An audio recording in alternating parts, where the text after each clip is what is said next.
मध्य पूर्व एक ऐसा क्षेत्र जहां इतिहास, धर्म और राजनीति सदियों से टकराते रहे हैं, और इसी टकराव का सबसे बड़ा उदाहरण है ईरान और इजराइल के बीच बढ़ता हुआ संघर्ष।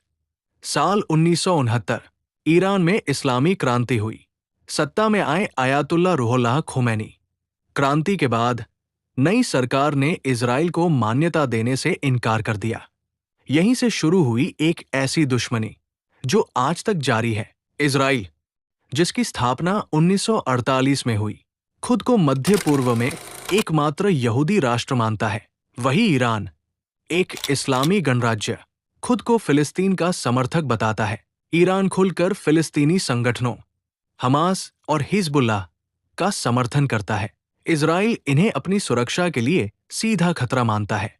तनाव तब और बढ़ गया जब इजराइल ने ईरान के परमाणु कार्यक्रम पर सवाल उठाने शुरू किए। इजराइल का दावा है ईरान गुप्त रूप से परमाणु हथियार बना रहा है। हालांकि ईरान बार कहता है उसका परमाणु कार्यक्रम केवल ऊर्जा उत्पादन के लिए है। बीते कुछ वर्षों में ये संघर्ष सीधी जंग से ज्यादा छद्म युद्ध के रूप में लड़ा गया।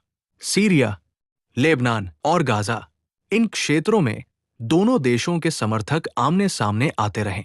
ड्रोन हमले, मिसाइलें, साइबर अटैक, हर बार दुनिया ने एक बड़ी जंग की आशंका महसूस की। 2025 और 2000 में हालात और भी गंभीर हो गए। रिपोर्ट्स के अनुसार इजराइल ने ईरान के कुछ सैन्य और परमाणु ठिकानों पर हमला किया। इसके जवाब में ईरान ने भी मिसाइल और ड्रोन से जवाबी कार्रवाई की। पूरे मध्य पूर्व में तनाव फैल गया। तेहरान से लेकर यरूशलेम तक हर शहर अलर्ट पर था। लेकिन ये संघर्ष सिर्फ दो देशों तक सीमित नहीं है। अमेरिका, रूस और कई अरब देश इस जटिल समीकरण का हिस्सा है।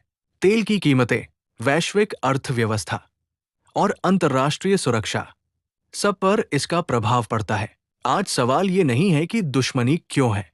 सवाल ये है, क्या ये टकराव कभी खत्म होगा, या फिर मध्य पूर्व की यह आग आने वाले वर्षों में और भड़कती रहेगी?